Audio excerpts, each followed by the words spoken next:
Hey guys, what is cracking? It is Krakenation here, coming at you guys with the most recent installment and the first in a long time of the competitive Pokemon Master Guide. This is a series we have been doing for quite a while now, where you get to take a look. We break it down to the bare bones of how to become a master of using a certain Pokemon, in this case Infernape, in competitive Pokemon. Guys, we are going to be taking a look at the in-depth qualities that what you can do to make your Infernape if you're playing, for example, Brilliant Diamond and Shining Pearl right now, how to make this thing as competitively viable as possible from the get-go, so you know how to prepare this thing, know your ins and outs, both as a person potentially using Infernape and maybe as a person potentially playing against an Infernape. We want to know what we're looking at, what makes this Pokemon tick, what can we be expecting, and just the overall workup, everything you can. So let's get right into it, guys. First up, we have obviously Infernape.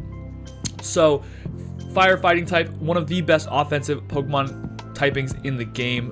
Goes without saying, it's an absolutely dominant offensive typing that can hit a lot of things super effective with its stabs. It's also got the abilities Blaze and Iron Fist, both of which are, relatively useful. I would say neither is like the end-all be-all of great abilities in competitive Pokemon by any stretch, but both have their niches on a Pokemon like Infernape. Infernape does have access to some good moves to get boosted up by Iron Fist. Alternatively, if you want to go Blaze and just get that extra oomph when you're low, it does have access to booms like Flare Blitz that can even kind of put your HP in that range. And there's a lot of games you might find where that Blaze ends up mattering, helping you score or your opponent score a potential KO that otherwise would not have been possible. So keep a good eye on Blaze.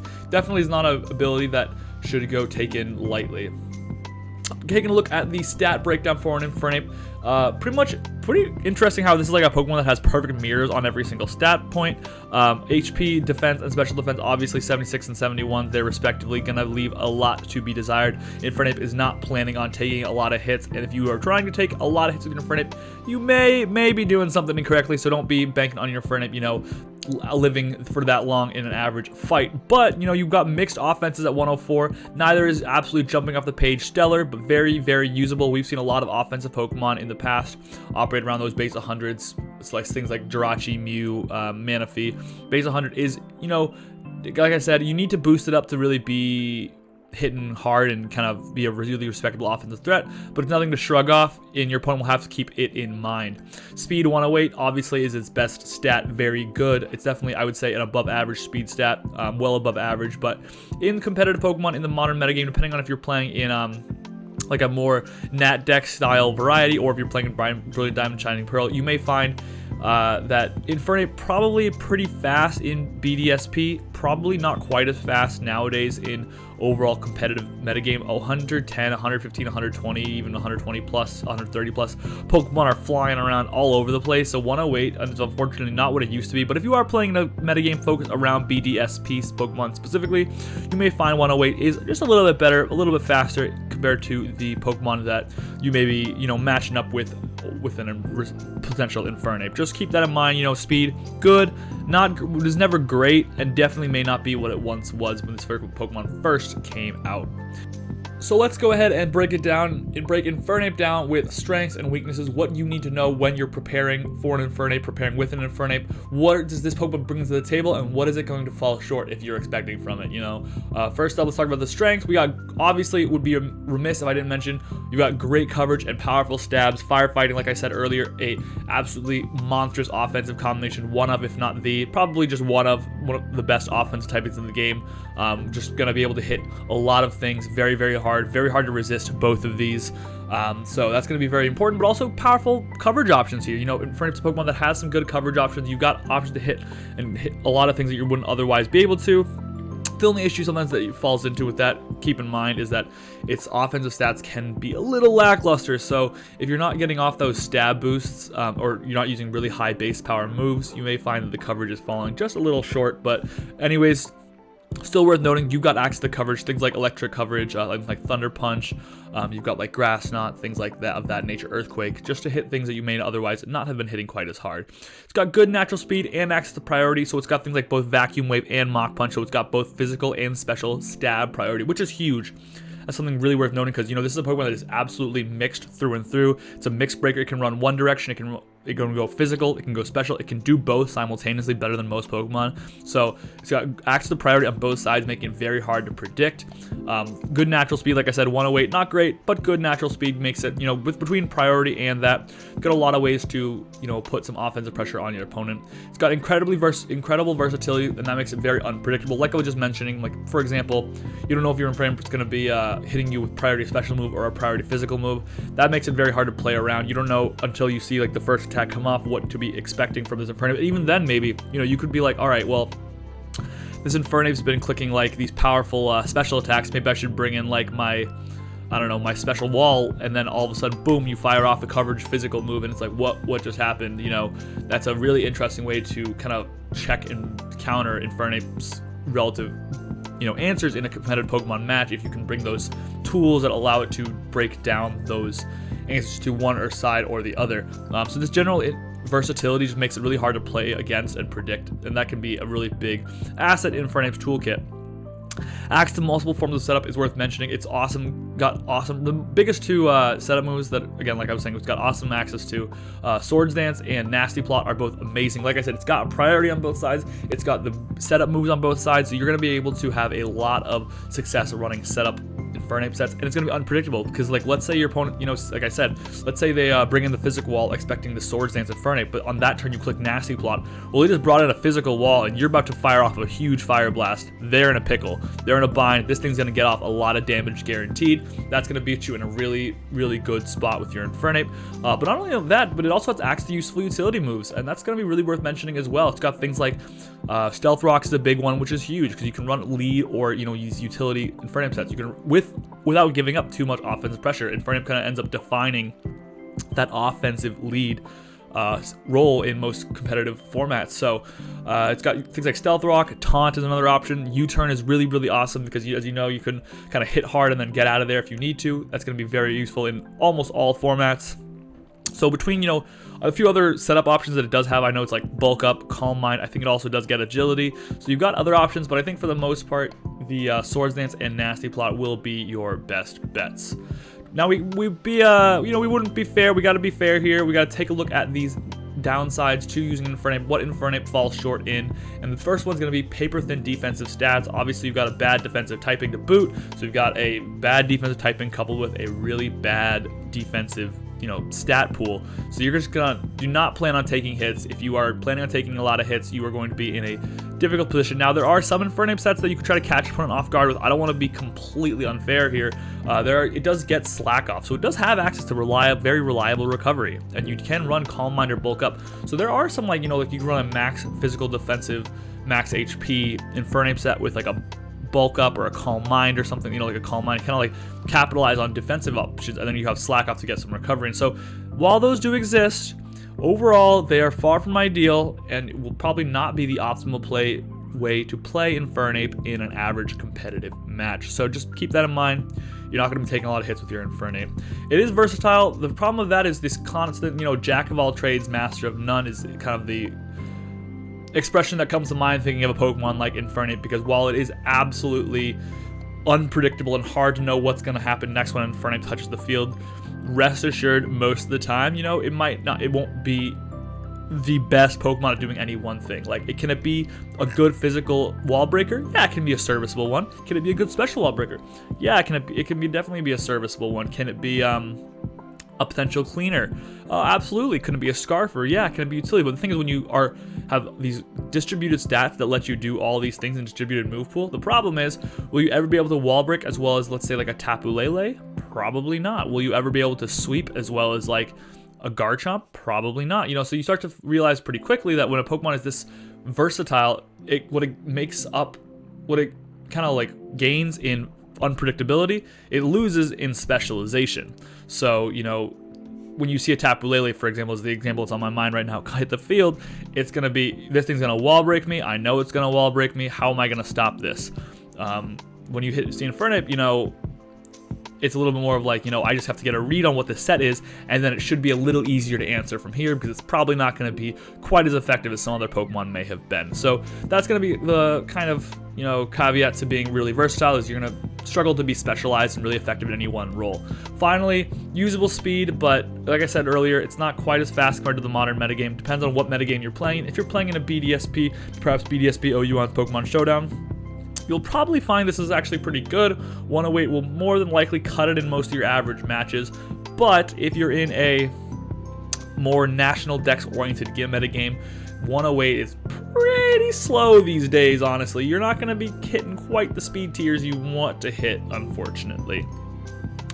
Moving on here, we're going to take a look at our first set that I have coming up for you guys, and that is going to be the Nasty Plot Infernape. Nasty Plot is going to be probably its best set just overall because it gets access to grass. I'll go into that in just a second, but you're going to want to run the Blaze Nature. Obviously, you are a special set, so Iron Fist is probably not going to be doing anything for you. I would run a Timid Nature. Modest is an option, of course, if you want to consider being more of a wall breaker.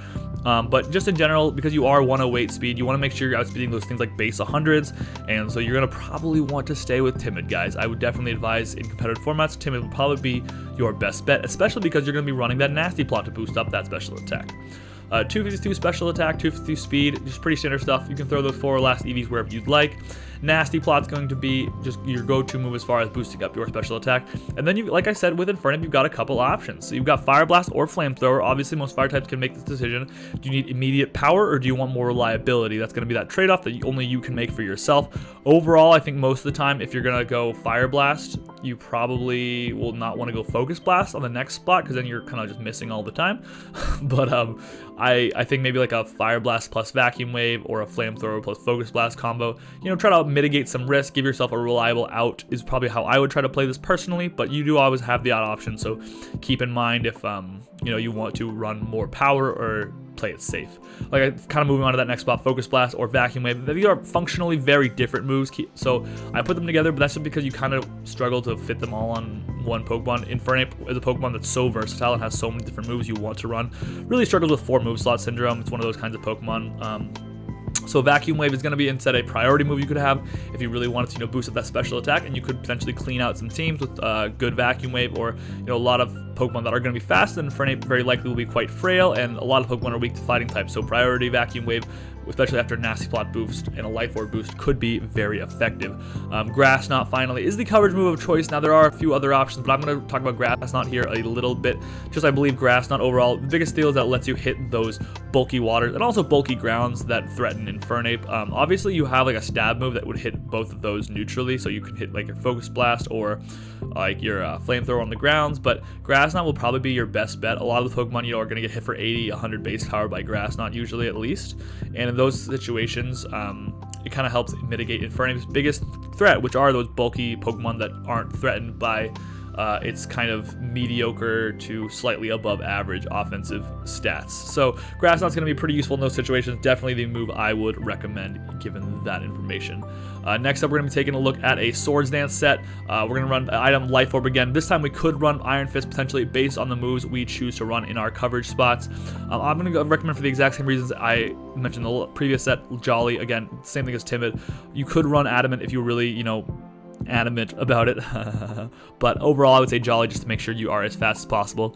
Swords Dance is going to be the move, again, instead of Nasty Plot, that's going to help you boost up that offensive stat. I would run Flare Blitz. Keep in mind, between Flare Blitz and Life Orb, there's a very, very good chance you will die very, very quickly. So keep in mind, this is probably not a sustainable long-term sweep, more of like a mid-game, like punch some holes in some things, maybe early game, like, again, punch some holes in some things early, open it up, and then in the late game, there's only like 1 or 2 Pokemon left. But I would say on average, this Infernape, the best case scenario on average is going to be maybe like a 2 or 3 for 1. If you're clicking Flare Blitz a lot of time throughout the match, probably 2 for 1, honestly, considering your very poor defensive stats and HP. So then obviously we're running the Flare Blitz. You could run, I guess, technically Fire Punch if that sounds like really big downside to you, but that Fire Punch damage drop off is so steep.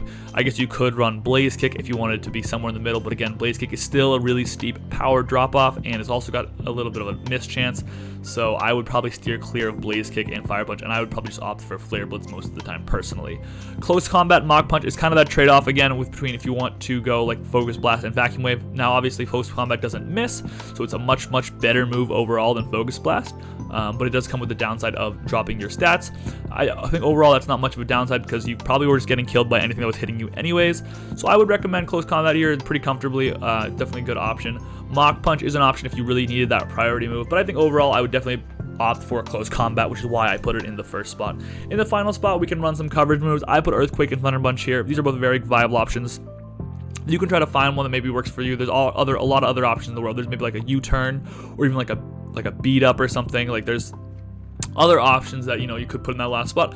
For the aforementioned reason of like you want to be able to beat up on water types specifically, I think Thunder Punch is a really good option. Earthquake just lets you hit that really nice trio of offensive coverage moves. It's just a very powerful move in general.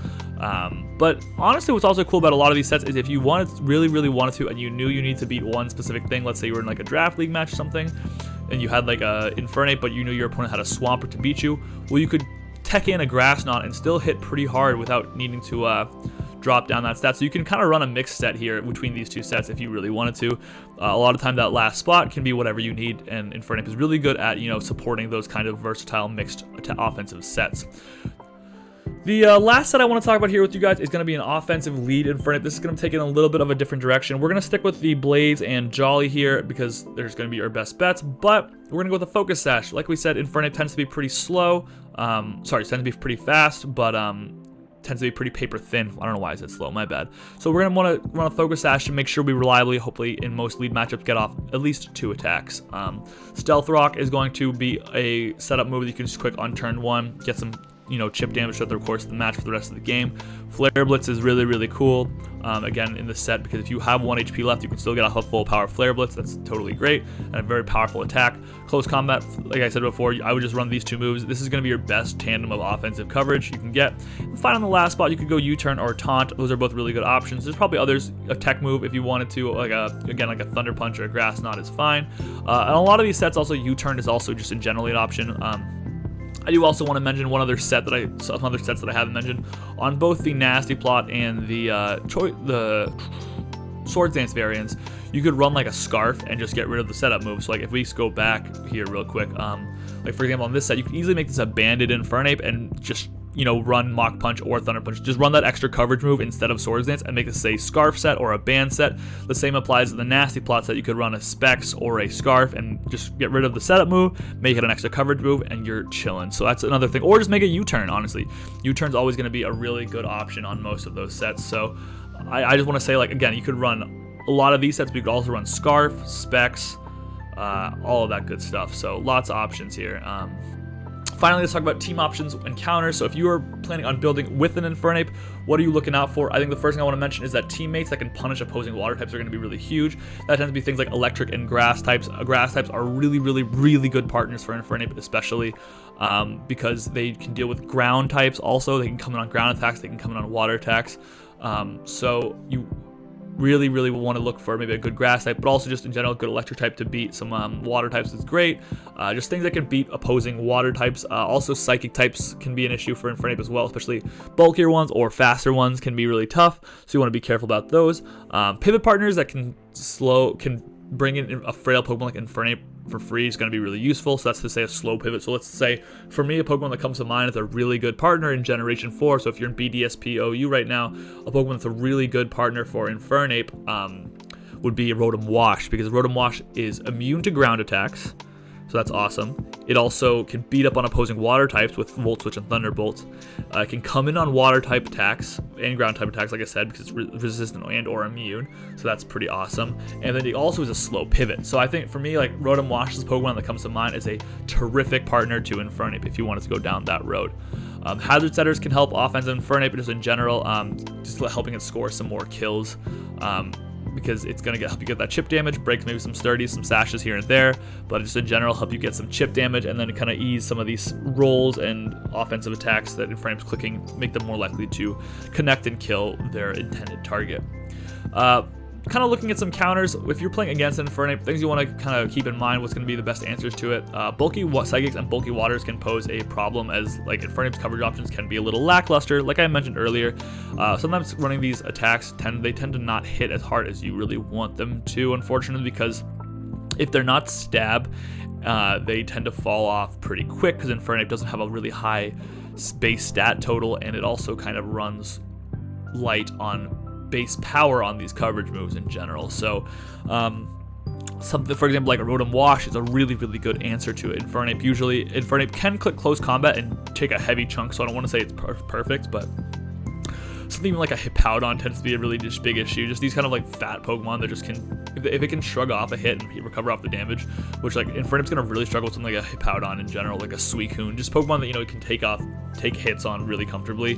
Infernape will not have a good time there. Fast Pokemon are also quite prevalent as an issue. They are really powerful priority users that are going to be able to just hit you hard and fast, and because your defenses are so low, coverage moves, it doesn't need to be super effective to do like 30, 40, 50% to you. If it's just a bandit extreme speed from a Dragonite, all of a sudden you're like, well, there goes 60% of my HP. That was cool. I didn't do anything yet. So you're gonna want to be really careful for powerful priority moves. Also, just fast Pokemon in general. Like the perfect answer to Infernape is kind of like these, like the Lotties are really good answers because they are both 2 points faster. So they hit 110. They resist both of your stabs. You can't U-turn out because they are faster. And then they can KO Infernape like 100% of the time with like uninvested psychic moves. So you're going to want to be very careful about faster Pokemon as well. Overall though, Infernape, incredibly versatile Pokemon. I would say probably, if not definitely, the most competitively viable of the 3 starters, which is why I'm doing a video on this guy first. You're going to find a lot of success with him in competitive play if you haven't already, enjoyed him in the past several years. Have fun in Brilliant Diamond and Shining Pearl, guys. Let me know, guys, what you guys thought about this video. If you guys want to see some more stuff like this in the future, or if you want to see what Pokemon you want me to go over in the Master Guide next. I know we got pretty in-depth here, so if you guys want me to kind of like dial it up or dial it back, let me know. Make sure comment, subscribe leave a comment down below for the algorithms. Subscribe, drop a like if you guys enjoyed this video. Always very appreciative. And make sure to join our Discord channel because we are trying to bring it back to life. But until next time, I will see you guys later. Krakenation out.